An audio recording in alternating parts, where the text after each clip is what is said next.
My DIL spat in my face for asking her not to yell at my grandson, so I took back the house and gave her 5 days to leave. The saliva slid down my wrinkled cheek in slow motion.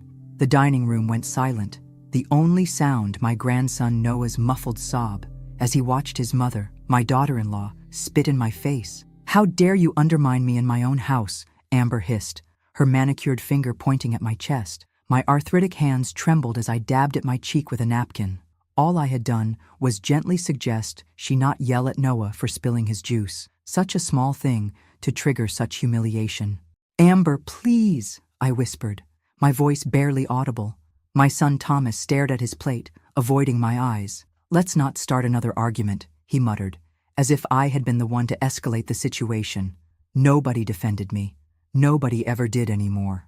I looked at my grandson's terrified face and felt something crack inside me. 3 years I'd endured this. 3 years since my heart attack, when Thomas and Amber moved into my home under the guise of taking care of me. 3 years of watching my independence slip away, along with control of my finances, my home, and my dignity.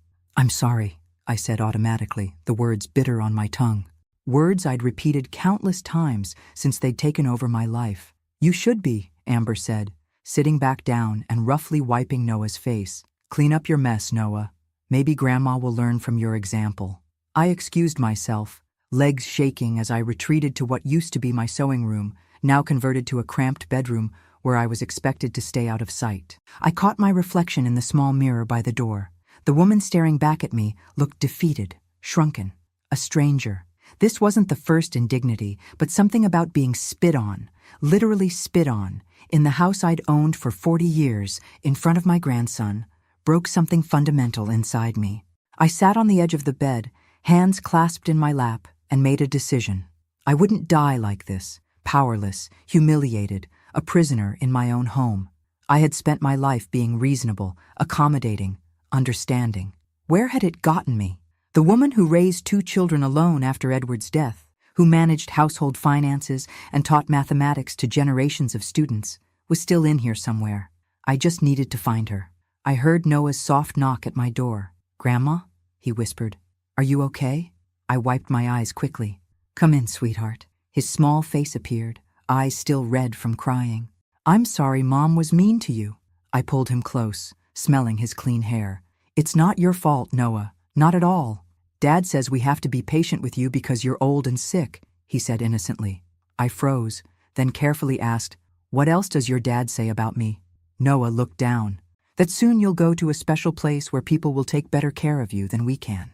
In that moment, with my grandson's innocent revelation, I knew this wasn't just unkindness. This was calculated, and I had to fight back before it was too late. The 2-story colonial in Westfield, Massachusetts that Edward and I bought as newlyweds no longer felt like mine. My oil paintings had been replaced with Amber's modern prints. My books were boxed up in the basement because they collected dust. Even my bedroom, the master suite where Edward and I had spent 40 years, now belonged to Thomas and Amber. While I was relegated to the tiny guest room downstairs, I limped past what used to be my garden, now neglected, toward the kitchen. My hip ached from sleeping on the too soft mattress they'd purchased without consulting me. "Mom, you're up early," Thomas said, not looking up from his phone. He was dressed for work, expensive watch glinting on his wrist, a watch I'd never seen before. "Remember your pills." "I've been taking my own medication for 15 years, Thomas," I said quietly. "And now you have us to remind you," he replied with that patronizing smile. "We don't want another scare like last month. Last month when Amber found me unconscious, though I have no memory of fainting. Last month when they used that incident to take away my car keys permanently. I'd managed just fine for 12 years after Edward's death. I paid bills on time, kept the house maintained, even took a cruise with my church friends. Everything changed 3 years ago with my heart attack. During my recovery, Thomas offered to help temporarily with paperwork. Medicated and weak, I'd signed a power of attorney I believed was limited. 1 month later, Thomas and Amber sold their condo and moved in to take care of me. Within weeks, they controlled my bank accounts, medical appointments, and social calendar, which quickly dwindled to nothing. "Your oatmeal's getting cold," Amber said, sweeping into the kitchen in her workout clothes. Thomas, did you remind your mother about her pills? They spoke about me as if I weren't there, a habit that had become so common I sometimes wondered if I'd already died. I need to go to the pharmacy today, I said, trying to sound casual. And maybe the library. Amber and Thomas exchanged a look. I'll pick up your prescription, Amber said. It's too cold for you outside. It was 65 degrees. I can take the bus, I insisted. I've been using public transportation since before you were born. And risk another fall? Thomas shook his head. Mom, be reasonable. That's why we're here. What could I say? That I suspected they were stealing from me? That I felt like a prisoner? That I'd heard them discussing memory care facilities when they thought I was asleep? So I nodded and ate my cold oatmeal, feeling the walls closing in further. Later, alone in my room, I examined the bruise on my arm from where Amber had gripped me last week when I tried to answer my own phone. Small indignities piled up like snowflakes, eventually becoming an avalanche that buried the person I used to be. I opened my nightstand drawer, touching the small notebook where I'd begun documenting everything. Dates, incidents, overheard conversations. Not that anyone would believe an old woman with a heart condition over her devoted caretakers, but as I stared at the faded photograph of Edward and me on our 30th anniversary, I made a silent promise I would find a way out, somehow. The house was finally empty. Thomas at work, Amber at her spin class, Noah at school. 3 hours of solitude, a rare gift these days. I moved through the quiet rooms, touching familiar surfaces. My fingers traced the dining table Edward had refinished by hand, now covered with Amber's gaudy placemats. I passed the wall where our family photos once hung, replaced with abstract prints that meant nothing to me. I needed my photo albums, the real ones, not the sanitized digital versions Thomas kept on his computer. I knew they'd been boxed up in the hallway closet to protect them, Amber had claimed. The step stool wobbled slightly as I reached for the top shelf. My hip protested, but determination pushed me upward. My fingers brushed the cardboard box when my balance shifted. I grabbed the wall to steady myself, pressing against a section of paneling. It moved. I froze, then pressed again. The panel slid sideways, revealing a small recessed compartment, Edward's hidden wall safe. My breath caught. I hadn't forgotten its existence, but Thomas had renovated this hallway 3 years ago, covering the access with new paneling. We're updating, Mom, he'd explained while I was still weak from the hospital. When I'd asked about the safe later, he'd assured me he'd transferred all important documents to his office for better security. My fingers, gnarled with arthritis but suddenly steady, turned the combination, Edward's birthday, then mine. The lock clicked open. Inside lay our original wills, insurance policies, and Edward's investment journal, the meticulous records he'd kept of every financial decision. As I scanned the documents, confusion gave way to disbelief, then to a cold, clarifying anger. According to these papers, I should have a substantial monthly income from Edward's investments and pension. I should own not just this house, but also a small rental property downtown that Edward had purchased as an investment before his death. Yet I lived on a meager allowance that barely covered my medications. I depended entirely on Thomas and Amber, who controlled all my accounts. My hands trembled as I flipped through bank statements. The rental property was still generating income, but the deposits went to an account I didn't recognize. My investment dividends showed regular withdrawals, management fees paid to Thomas's consulting company. The safe also contained a letter from Edward addressed to me, dated the week before his sudden heart attack. Martha, my love, it began. I've arranged everything so you'll never have to worry about money. The house is paid off, the investments are stable, and the downtown property will provide extra income. You'll be secure for the rest of your life. Secure. The word mocked me now. I carefully photographed each document with my old flip phone, the basic one Thomas had given me for emergencies only. Then I returned everything exactly as I'd found it and slid the panel closed. Back in my room, I sat on the edge of my bed, heart pounding not from exertion, but from a new emotion cutting through the fog of the past 3 years. Rage. My own son had been systematically stealing from me while isolating me from friends who might have noticed. The small apartment downtown that could have been my escape was generating income that funded their lifestyle. The woman who'd meekly accepted being spit on yesterday was gone. In her place sat someone I hadn't been in years, a fighter. Your blood pressure is concerning, Mrs. Donovan, Dr. Patel said, frowning at his monitor. "Have you been taking your medication regularly?" "Yes," I replied. "My son and his wife make sure of it." Dr. Patel had been my cardiologist for over a decade. He was one of the few people I still saw regularly outside the house. "And how are things at home?" he asked, his dark eyes studying my face. Something in his tone made me look up. In that moment, I made a decision. "May I speak with you privately?" "Doctor?" He nodded, seeming unsurprised. "Of course. Let me ask the nurse to take Thomas to fill out some forms." Once we were alone, words tumbled out. The financial control, the isolation, the daily humiliations. I showed him the photos of the documents I'd found. "Martha," he said quietly when I finished, "what you're describing sounds like elder abuse." Hearing it named so clinically made it more real somehow. "I need to admit you overnight for observation," he said. "Your blood pressure is dangerously high, and I'm concerned about these episodes you've described." "Thomas won't allow it," I said. "I don't need his permission," Dr. Patel replied firmly. "You're my patient, not him." That night in the hospital was my first taste of freedom in years. Thomas and Amber visited briefly, Thomas playing the concerned son perfectly, telling the nurses about my confusion and forgetfulness. In the room next to mine was Eleanor Winters, a retired attorney recovering from knee surgery. She was sharp, outspoken, and immediately saw through my carefully constructed facade of frailty.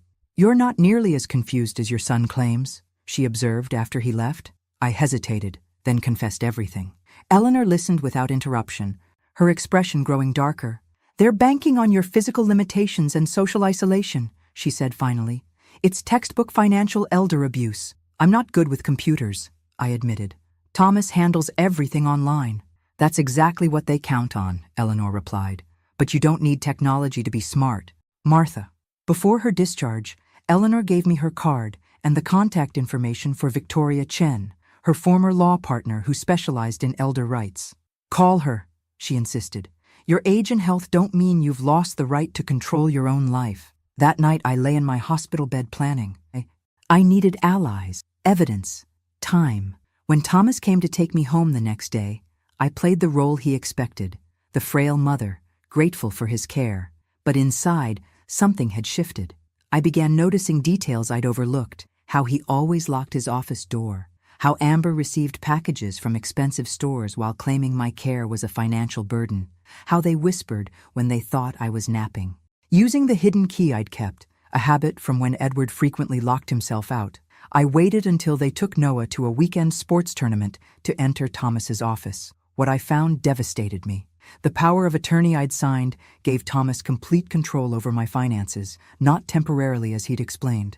Bank records showed systematic transfers from my accounts to theirs. The downtown apartment was indeed rented out, but the income went straight to Thomas. Most alarming was a printed email between Thomas and a real estate agent discussing selling my house once Mom's situation is resolved. In messages with Amber, he wrote, "Dr. Greenberg agrees that with her heart condition worsening, a care facility would be best. Once she signs over the house, we can finally move forward with our plans." They weren't just stealing from me. They were planning to institutionalize me against my will to take my home. With my heart literally aching in my chest, I began to photograph everything. I wasn't just fighting for my money or my house anymore. I was fighting for my life. "Just a precaution," Dr. Patel told Thomas, patting my hand. "The new medication might affect her blood pressure. 24 hours of monitoring." Thomas frowned. "I don't think that's necessary. We can monitor her at home." "I insist," Dr. Patel said firmly. As her physician, I kept my expression neutral, hiding my relief. Another night of freedom, another opportunity. In the hospital bed beside mine, Eleanor was back for her follow-up. She'd arranged it specifically to coincide with my medication adjustment. No coincidence at all. "Victoria's coming tomorrow," she whispered once we were alone. "She'll meet you here, where Thomas can't interrupt." That night, I met Judith, my friend from church and a retired nurse, in the hospital cafeteria. Thomas had gradually isolated me from my church community, claiming my health made attendance difficult. Judith was one of the few who persistently checked on me, despite Amber's obvious annoyance. "I knew something was wrong," Judith said, her face tight with anger as I showed her the evidence I'd gathered. "The way they kept canceling our lunch dates, how you stopped coming to services." "I need your help," I said. "I'm not good with technology," And they watch me constantly. Judith's eyes gleamed. They watch an old woman. They don't watch me. She patted her purse. I've got a tablet with a camera. We'll document everything. The next morning, Victoria Chen arrived, a sharp-eyed woman in her 50s who reminded me of myself at that age. She reviewed my evidence with a professional detachment that somehow made the situation more manageable. This is textbook elder abuse, she confirmed. Financial exploitation, isolation, emotional abuse, possible medical neglect. Can you help me? I asked. Yes, she said without hesitation. But it will take time and careful planning. They'll fight back when they realize what's happening. I've got nothing but time, I replied with a bitter smile. And they've already taken everything else. Victoria laid out a strategy. Document everything. Secure allies. Build a legal case. And most importantly, pretend nothing had changed. You need to make them think you're more dependent than ever, she explained. The moment they suspect you're fighting back, they'll accelerate their plans. When Thomas came to take me home that afternoon, I played my part perfectly. The confused, grateful mother, too frail to manage on her own. He bought it completely. She's declining faster than I expected, I overheard him tell Amber that night. The hospital stay confused her even more. We should move up our timeline. Their timeline. My deadline. Over the following weeks, I became the actress of a lifetime. I shuffled more, forgot small things intentionally, asked for help with tasks I could easily manage. Thomas and Amber relaxed their vigilance, convinced my mental state was deteriorating. Meanwhile, Judith visited regularly, ostensibly to help with my medications. She brought her tablet, showing me family photos, while actually documenting evidence and recording conversation. She helped me learn to use basic apps that Thomas wouldn't notice, setting up a secure email account on her tablet that I could access during her visits. Victoria worked quietly, investigating the legal documents, gathering financial records, and building a case. She discovered that Thomas had never properly activated the portion of the power of attorney that granted him control over my living arrangements, a crucial oversight. Dr. Patel scheduled regular appointments, creating legitimate reasons for me to leave the house using medical transport services that Thomas couldn't easily monitor. During these appointments, I sometimes met Victoria at her office instead. My prison was still a prison, but now I had a plan. And for the first time in 3 years, I had hope. You're different lately, Noah observed one afternoon as we played cards in my room. You seem sad but also stronger? Out of the mouths of babes. I smiled at my grandson, the innocent caught in this web of adult greed and manipulation. Sometimes, Noah, I said carefully, people can be both sad and strong at the same time. That's what growing up teaches you. What it didn't teach me, what I was learning only now at 78, was how to fight back. Your mother needs a care facility, Thomas, Amber said, her voice drifting through the heating vent into my room. We can't keep living like this. After the house sells, Thomas replied. The market's perfect right now. What if she refuses to sign? She's been different lately. She won't refuse, and if she does, we have options. I lay perfectly still, recorder app running on the tablet Judith had slipped me. Another piece of evidence for Victoria's growing file. 2 months into my secret resistance, I'd developed a system. Judith visited 3 times weekly, ostensibly checking my medications, but actually helping document everything. Eleanor connected me with a sympathetic banker at my old branch who provided financial records without alerting Thomas. Victoria built a legal case, while Dr. Patel ensured regular medical appointments that gave me freedom to meet with my growing team of allies. I'd perfected my performance as the increasingly frail, confused mother. I shuffled more, asked simple questions repeatedly, and appeared increasingly dependent on Thomas and Amber, who grew more careless in their conversations around me. This morning, I'd accidentally knocked over my coffee, creating a distraction while Judith photographed banking documents Thomas had carelessly left on the kitchen table. My careful act had an unexpected consequence. It gave me genuine physical strength. The deliberate shuffling had strengthened my leg muscles. The mental focus required to maintain my charade had sharpened my mind. My blood pressure improved as I channeled my anger into purposeful action rather than helpless rage. She's looking worse, don't you think? Amber asked one evening, studying me across the dinner table. I kept my eyes unfocused, my hands slightly trembling as I slowly ate my soup. Definitely, Thomas agreed. Dr. Greenberg has an opening at Sunrise Valley next month. It might be time. 1 month. My timeline had accelerated. That night, I made my riskiest move yet. I called my daughter Rebecca in California.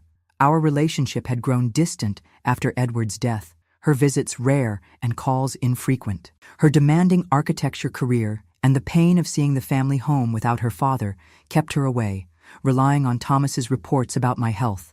I'd been calling her cell phone for days, but she never answered numbers she didn't recognize. Finally, I left a voicemail. "Rebecca, it's Mom. I'm having chest pains again. Please call." Half-truth. The stress did affect my heart. 20 minutes later, my phone rang. I answered in the bathroom with the shower running.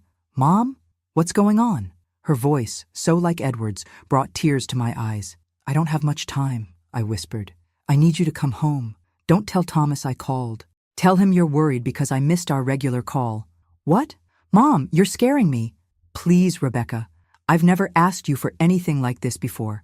Come home. Tell Thomas it's a surprise visit. I'll explain everything then." After a long pause, she said, "I'll be there tomorrow." I ended the call, hands shaking with relief and terror. This was the linchpin of Victoria's strategy. We needed Rebecca as a witness, an advocate, someone Thomas couldn't easily dismiss. As I returned to my room, I caught sight of myself in the hallway mirror. The woman staring back wasn't the defeated shell I'd seen months ago. My eyes were clear, my shoulders straighter, despite my deliberate stoop when others were watching. Even my face seemed different, lined with age and worry, yes, but alive with purpose. Thomas and Amber had taken my home, my money, and nearly 3 years of my life. But in fighting to reclaim them, I'd found something I thought was lost forever. Myself. "Rebecca's coming tomorrow," I told Judith during her Wednesday visit, my voice barely above a whisper, despite the radio playing to mask our conversation. "Thank God," Judith replied, adjusting my blood pressure cuff for show. "Victoria says her presence changes everything legally. We discovered through Victoria's investigation that Amber had a history of financial fraud, a lawsuit from her first husband in Nevada that ended in a settlement. This explained their desperate need for my assets and their mounting credit card debt, which Victoria had uncovered through financial records. More disturbing was Thomas's consultation with Dr. Greenberg, a geriatric specialist, seeking an evaluation that might declare me mentally incompetent. The ethical doctor had refused without a comprehensive independent assessment, which Thomas kept postponing. "They're planning to move me to a care facility next month," I told Judith. "Victoria needs to accelerate our timeline." Judith nodded, her eyes fierce with protective anger. At 72, she was younger than me, but had become my most dedicated ally, risking Thomas's wrath to visit regularly. "We're ready," she assured me. "Eleanor's secured all the legal documentation. Victoria has the case prepared, and the banker has proof of financial malfeasance." That night, I lay awake rehearsing what I would tell Rebecca. Our relationship had grown strained over the years. She blamed Thomas's controlling nature, while I'd blamed her absence. The truth, I now realized, was that we'd both been manipulated by Thomas's careful management of information. The next afternoon, the doorbell rang. Through my partially open bedroom door, I watched Thomas's genuine shock at seeing his sister on the doorstep. "Rebecca? What are you doing here?" "Surprising Mom," she said coolly, stepping past him. "It's been too long." Amber emerged from the kitchen, her smile brittle. "Rebecca, what a wonderful surprise." I shuffled out slowly, playing my role one last time. "Rebecca, is that you, dear?" Her eyes widened slightly at my performance, but she recovered quickly, embracing me. "Mom, I've missed you." For the first 2 days, Thomas and Amber performed their roles as devoted caretakers perfectly. But Rebecca, an architect trained to notice details, began seeing the cracks in their facade. My possessions missing from common areas, Amber's constant interruptions when I spoke, the tension in Noah's small body when voices were raised. On the 3rd day, when Thomas and Amber took Noah to a school meeting, I finally revealed everything to Rebecca with Judith present as witness. I showed her the documents, recordings, and financial evidence. "I should have known," Rebecca whispered, tears streaming down her face. "I trusted Thomas because it was easier, because I didn't want to face this house without Dad. They counted on your absence, just as they counted on my frailty," I replied. Rebecca immediately contacted Pastor Johnson, who'd baptized both my children and known our family for decades. He confirmed noticing my gradual removal from the church community, always explained away by Thomas as my health limitations. We gathered that evening in my bedroom, Rebecca, Judith, and Pastor Johnson, finalizing our strategy. Victoria suggests Sunday, Rebecca said, a family gathering where they can't refuse without looking suspicious. I'll bring Eleanor and Susan, Pastor Johnson offered. Thomas won't question the pastor and his wife visiting. I've invited Dr. Patel to check on you as well, Judith added. Victoria will come as my guest. That night, as the house slept, I crept to Thomas's office with the key I'd kept hidden.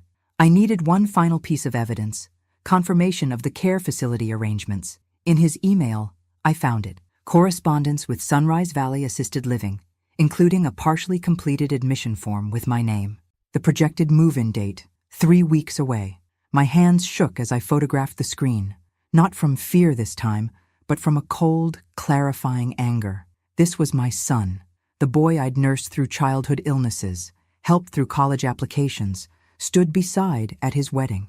Now, he was planning to institutionalize me against my will to claim my house.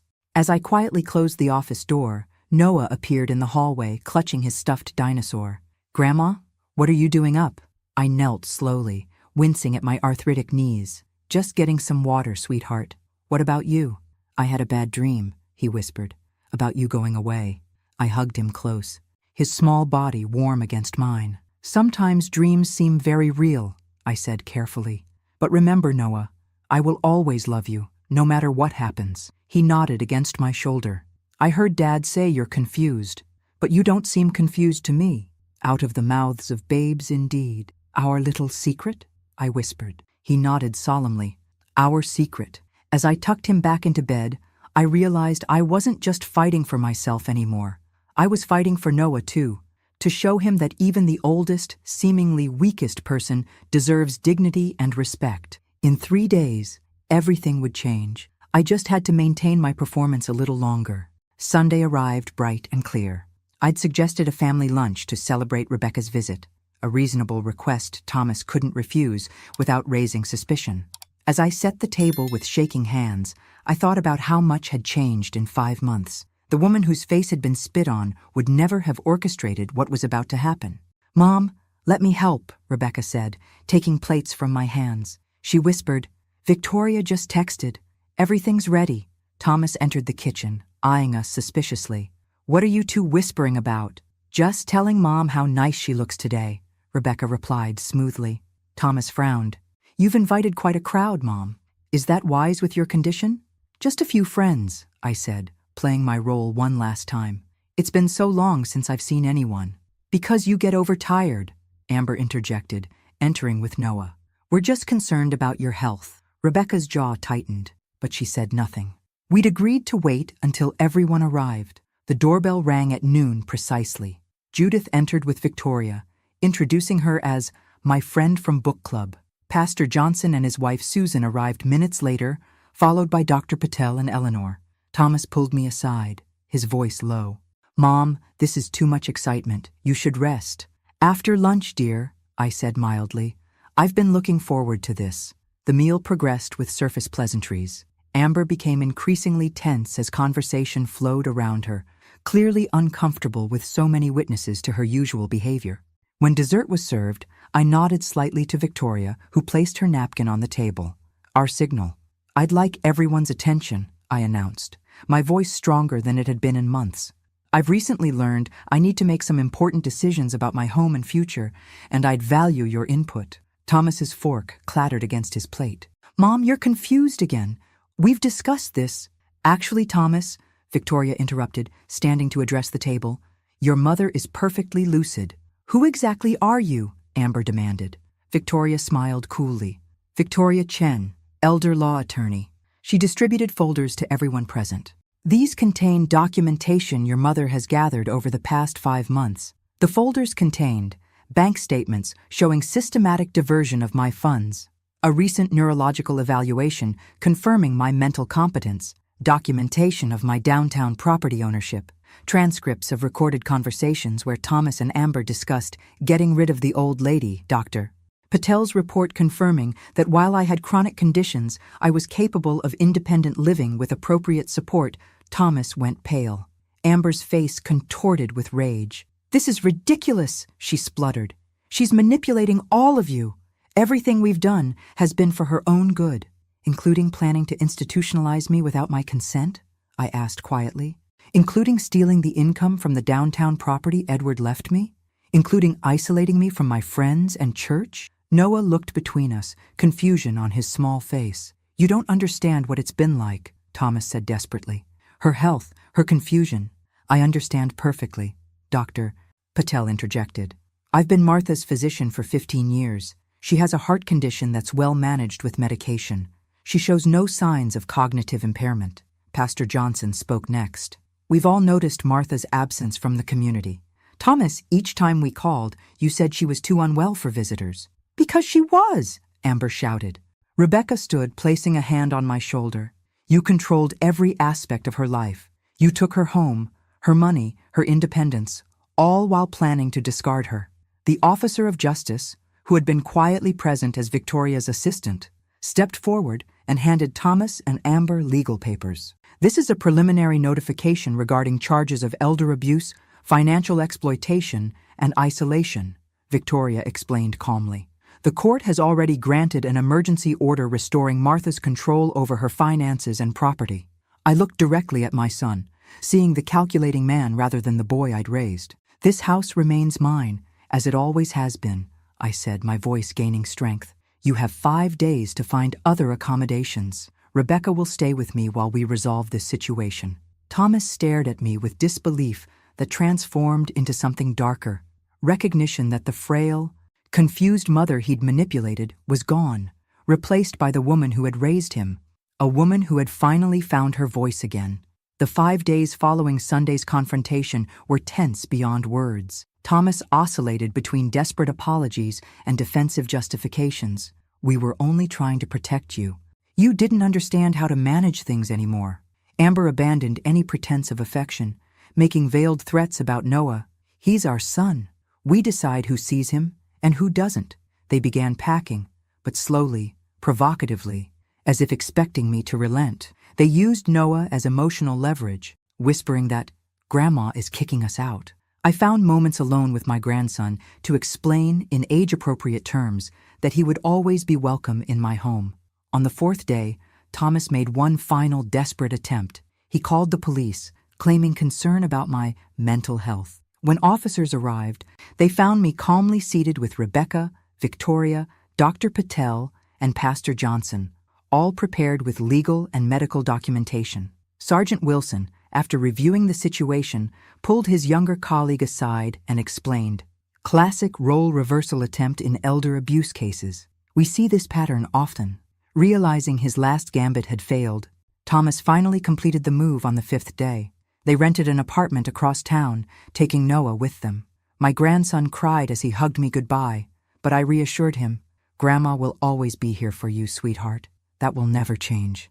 As Thomas loaded the final boxes, he paused on the porch. "I really thought I was doing what was best," he said, not meeting my eyes. "For whom?" I asked simply. He had no answer. That evening, as Rebecca and I sat on the porch watching the sunset, she asked, "Do you think they'll ever understand what they did?" "Understanding and remorse are different paths," I replied. "I can't control which one Thomas chooses." The work was far from over.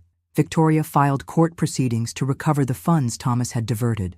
The banker who'd helped us found evidence that Thomas had falsified my signature on multiple documents. My downtown property required significant repairs after years of neglect. In the weeks that followed, I reclaimed my home inch by inch. My paintings returned to the walls. My books emerged from storage. I slept in my own bedroom again, surrounded by memories of Edward.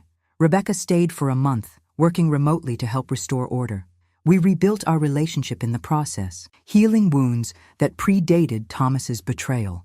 She found a small rental nearby and began dividing her time between California and Massachusetts. The legal process moved slowly but steadily. Thomas was required to attend counseling and financial management classes. The criminal charges were conditionally suspended at my request, not for his sake, but for Noah's. Financial restitution was ordered, to be paid in monthly installments. Amber, unable to adjust to their reduced circumstances and public humiliation, eventually filed for divorce and moved to another state, leaving Thomas with primary custody of Noah, an unexpected blessing that allowed for careful rebuilding of relationships. The court established a visitation schedule allowing Noah to spend 1 weekend monthly with me. Thomas, after genuine therapy, began slowly acknowledging the gravity of his actions. Our relationship remained fragile, guarded, but not entirely destroyed. 6 months after the confrontation, I sat in Dr. Patel's office for a regular checkup. "Your blood pressure is better than it's been in years," he remarked, reviewing my chart. "Fighting back is good medicine, it seems," I replied with a small smile. "You've become something of an inspiration, Martha," he said. "I've referred 2 other patients to Victoria after noticing similar patterns in their lives." That evening, Eleanor called with a proposal. "The community center wants to start a support group for vulnerable seniors. Would you consider sharing your experience?" I thought about the past year, the humiliation, the fear, the slow rebuilding of my life and dignity. "Yes," I said finally. "If it helps even one person find their voice again, it's worth it." That night, I stood in front of my bedroom mirror, the master bedroom that was mine again. The woman who looked back at me was changed, still old, still bearing the lines of grief and struggle, but standing straight, eyes clear, a survivor. Thomas had taken nearly 3 years of my life, but in fighting to reclaim what was mine, I'd found a strength I never knew I possessed, and perhaps most importantly, I'd discovered that even at 78, it wasn't too late for a new beginning. On a crisp autumn morning, exactly 1 year after the confrontation, I stood in the community center addressing 20 seniors, their faces reflecting varying degrees of recognition and disbelief as I shared my story. "Elder abuse thrives in silence," I concluded. "Our generation was taught not to air family problems publicly, but silence protects the abusers, not the abused." The applause was warm, but more meaningful were the 3 people who approached afterward, quietly asking for Victoria's contact information. 3 more who might escape what I had endured. Eleanor joined me for lunch afterward. "You found your calling," she observed. "You're changing lives." "At 79, I laughed. Who would have thought? The downtown apartment Edward had purchased decades ago was finally renovated and rented to a young teacher, the rent now properly deposited into my account. The financial restitution from Thomas had funded necessary adaptations to my home. Handrails, a stair lift, bathroom modifications that acknowledged my physical limitations without compromising my independence. Rebecca hadn't returned permanently to California, instead establishing a satellite office of her architecture firm in Boston. She purchased a small house 10 minutes from mine, close enough for regular visits without either of us feeling smothered. Thomas's legal consequences had been painful but necessary. The court ordered community service, mandatory counseling, and financial restitution. The criminal charges for elder abuse remained conditionally suspended, a clemency I'd requested not for him, but for Noah's sake. Amber, unwilling to adjust to their reduced circumstances, eventually filed for divorce and relocated to Arizona, leaving Thomas with primary custody of Noah.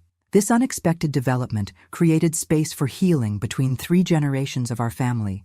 The court established a visitation schedule, allowing Noah to spend 1 weekend monthly with me.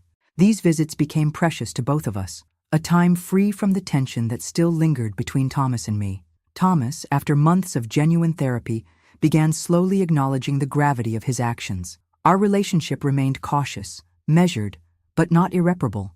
His monthly letters, part of his therapeutic process, chronicled his gradual recognition of the harm he'd caused. That afternoon, I hosted the church quilting circle, something I hadn't done since before my heart attack. Judith helped arrange chairs while I prepared refreshments, moving comfortably through my reclaimed kitchen. "Martha looks 10 years younger," I overheard one woman whisper to another. Perhaps I did. Freedom has that effect. As the afternoon light streamed through windows now free of Amber's heavy drapes, Pastor Johnson's wife Susan asked me to share my story at their regional church conference. "So many seniors in our congregations are suffering silently," she explained. "Your voice could make a difference." I agreed without hesitation. The woman who had once cleaned spit from her face now stood before audiences regularly, her story helping others find courage. Later that evening, I sat with Victoria on my porch, reviewing the progress of 2 cases she'd taken on after meeting clients through our senior support group. "You've become our best referral source," she said, smiling. "The Martha effect, we call it at the office. The irony," I replied, "is that none of this would have happened if Thomas and Amber hadn't pushed me so far." Victoria nodded thoughtfully. "Adversity reveals character, yours and theirs." Noah was visiting that weekend. As I tucked him in that night, in the room that had been Thomas's childhood bedroom, he asked a question that caught me off guard. "Grandma, are you still mad at Dad?" I considered my answer carefully. "I'm disappointed in his choices, Noah, but I still love him because he's my son, just like he still loves you even when you make mistakes." "He seems sad a lot," Noah observed. "Growing up is hard at any age," I replied. "Sometimes the hardest lessons come when we're already adults." The next morning, I watched from the kitchen window as Thomas arrived to pick up Noah. He remained on the porch, respecting the boundaries Victoria had established. Our interactions were civil, carefully choreographed, neither of us fully trusting the other yet. But as Noah ran to his father, I saw Thomas kneel to embrace him, a gesture of affection I hadn't witnessed before the divorce. Perhaps losing so much had taught him to value what remained. That afternoon, I attended a community board meeting where I'd recently been appointed to the Senior Services Committee. My voice, once silenced in my own home, now helped shape policies affecting hundreds of elderly residents. Walking home, I passed the park where Edward and I had taken our children decades ago. A sense of peace settled over me, not the passive acceptance I'd mistaken for peace during those years of abuse, but the genuine tranquility that comes from standing in your truth. At 79, I had reclaimed not just my home and finances, but my voice, my dignity, and the possibility of authentic family relationships, imperfect, scarred, but finally honest. The last act of my life had become, unexpectedly, my most powerful. "You look good, Mom." Thomas stood awkwardly on my porch, 18 months after moving out. This wasn't our usual custody exchange. Noah was at school. Thomas had requested this meeting, a first. "Thank you," I replied, not inviting him in. We still conducted our conversations on the porch or in neutral locations, a boundary I maintained despite his progress in therapy. "I've completed the financial management course," he said, hands in his pockets, "and the restitution payments are on schedule." "Victoria mentioned that," I acknowledged. Silence stretched between us, mother and son, connected by blood and history, but separated by betrayal. "I've been trying to understand why I did what I did," he finally said, his voice strained. "The therapist says it was about control, about resenting you and Dad for always being so competent. Then when you got sick, I saw an opportunity to finally be in charge." He looked away. "That sounds horrible when I say it aloud." "It was horrible to live through," I replied simply. "I know." He swallowed hard. "I'm not asking for forgiveness. I just wanted you to know I understand what I did now. Really understand." I studied his face, the boy I'd raised, the man who'd betrayed me, perhaps now someone trying to rebuild himself into someone better. "Understanding is the beginning," I said finally. "What matters is what you do with that understanding." He nodded, eyes shining with unshed tears. "Noah asked if you would come to his school play next week. I'd like you to be there too. A small olive branch, not reconciliation, not forgiveness, but a tentative step forward." "I'll be there," I promised. 2 years after that Sunday confrontation, my life had transformed completely. My house was fully mine again, adapted for my needs without compromising my independence. The restored income from Edward's investments and the downtown property ensured my financial security. Rebecca had permanently relocated her architecture practice to Boston, specializing in accessible design for seniors, inspired by the modifications to my home. Our relationship, once strained by distance and misunderstanding, had deepened into friendship as well as family. The senior support group Eleanor and I started now met weekly at the community center, with Victoria offering monthly legal consultations. 3 cases of financial elder abuse had been successfully prosecuted as a direct result of seniors finding courage through our program. Noah spent every other weekend with me, time filled with baking, gardening, and stories about Edward that Thomas had never shared. At 10, he was growing into a thoughtful boy with his grandfather's kind eyes. My health had stabilized, the stress-induced spikes in blood pressure now rare. Dr. Patel joked that fighting back had been the best medicine he never prescribed.